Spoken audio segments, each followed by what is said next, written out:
I've been following your plan for 3 years, and I've done well for myself as a single parent. I'm debt-free, I have a healthy emergency fund, and will likely pay off my house in 3 years. I've had to make many sacrifices, and I've worked hard. However, some of my friends and family are struggling. There's a constant stream of complaints at family and church gatherings about the cost of groceries, increased rent, and house prices being unaffordable. This is usually followed by snide comments about the haves and have-nots, which occasionally descends into assumptions that those who own their home and have investments are rich, greedy people who benefited at the expense of others less fortunate. How do I, as someone who has worked so hard to better my situation, deal with the hurt I feel when I'm called greedy and selfish? How do I not feel angry and resentful towards those people when I've made so many sacrifices to get where I am? They're the ones who choose to complain about their situation rather than do something to get out of it. What do I do? Whew. That's tough. You need some new friends. I was going to say, man, you, as Jay-Z once said, you dust your shoulders off and you head out the door, man. Yeah. Shake the dust off your sandals and keep moving. Yeah, you do. You've got to, here's the thing. One guy calls those people energy vampires. And they're sucking the blood out of your soul is what you're saying, because that's what negative people do that are victims and complain and blame everyone else. They're the opposite of people who provide hope, who provide encouragement, which refreshes people's souls instead of drains them, right? And so you have to say, all right, the people that I spend time with that are negative is going to be limited to the amount of energy I have to try to help them not be negative. But just to hang and sit for 2 hours while somebody bitches and moans, no, I'm not doing that. I don't do that. Yeah. If I have someone enter my life that's going to act that way, they get limited access to my brain.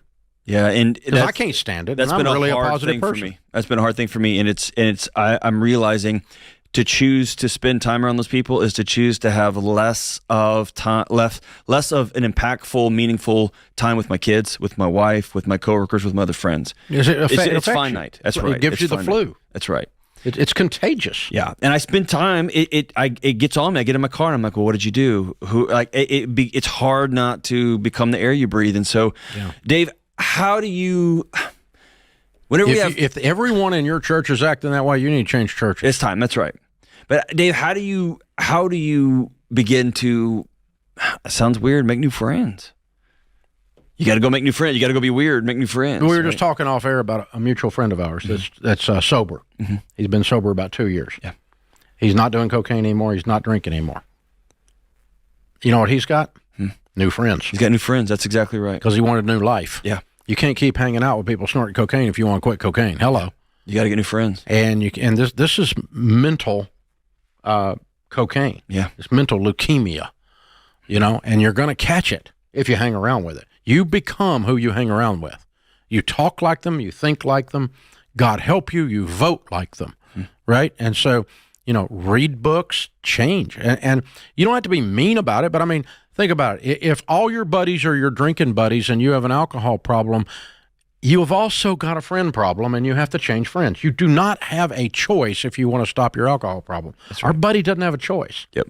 He can't run with the other crowd he used to run with and be anything but a drunk and a cokehead. And real friends will say, hey, we're going to love you and support you on this new adventure. And either we're going to stop or, man, we're going to honor you and not do this around you. Yeah, right? I mean, if you got buddies that are your drinking buddies and, they say, hey, come over to the party, but we're not going to force it on you and we're not all going to be laying in the floor throwing up, I mean, you know what I'm saying? Sure, I mean, yeah. it's not, what are you, a bunch of college students? I mean, what is this? And so, the people that are 50 years old still act that way. I know it's shocking, but they do. And so, you've got to, you got to get new friends. We yell this a lot on the show, and we celebrate being weird. But the truth is, being weird sometimes comes at a cost. Yeah, people don't want to be around you. You take their, that kid in math class that always just got hundreds, and everyone's just kind of annoyed by him. You become that for their life. Dave, first thing this morning at a staff meeting in front of 1,000 people, we had a guest come in, and we've been doing a documentary with her. she's one of those amazing women that's a single mom who takes away every single excuse. Rural America, tons of different identities, and she just said enough is enough is enough. And we keep running into these people over and over and over. I remember the teacher in New York City when there was 100% lockdown, and she figured out a way to pay off 6 figures. They're just these folks that continue to say, nobody's coming for me. I'm going to go out there and make this thing happen. I'm not going to sleep. I'm just going to go. I'm going to stop blaming, because blaming doesn't feed my family. Yeah. Complaining doesn't help solve anything. And they just go do it.